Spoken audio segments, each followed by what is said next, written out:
And जब बात आती है मैचिंग की, तो किडनी मैच होना डोनर एंड रेसिपिएंट का क्यों इतना अहम हो जाता है, उस बारे में आप कुछ बताइए। बिल्कुल बिल्कुल, ये बहुत बढ़िया सवाल है आपका कि किडनी हम जब ट्रांसप्लांट करते हैं तो हम क्या देखते हैं। नॉर्मली हम देखते हैं कि ब्लड ग्रुप क्या होता है। तो ब्लड ग्रुप जैसे हम एग्जाम्पल की तरह हम देख सकते हैं, जैसे कि सपोज कोई ए ब्लड ग्रुप का पेशेंट है तो उसको कौन दे सकता है। नॉर्मली जैसे हम ब्लड ट्रांसफ्यूजन करते हैं उस हिसाब से है, ए ब्लड ग्रुप को हम ओ ब्लड ग्रुप वाले दे सकते हैं, नहीं है तो ए ब्लड ग्रुप वाला दे सकते हैं। उसको हम ABO कंपैटिबल ट्रांसप्लांट बोलते हैं। मतलब यही है कि ए ब्लड ग्रुप को ओ वाला पेशेंट या डोनर दे सकता है, नहीं है तो ए वाला पेशेंट या ए वाला डोनर दे सकता है जी।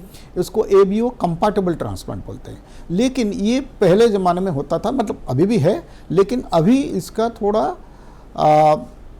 एडवांस वर्जन हम लोग कर रहे हैं, उसको ABO इनकम्पैटिबल बोलते हैं। मतलब यही है, सपोज ए वालों को हम B और AB से भी किडनी लेके कर सकते हैं, उसको हम ABO इनकम्पैटिबल ट्रांसप्लांट बोलते हैं, जो कि हम कर रहे हैं।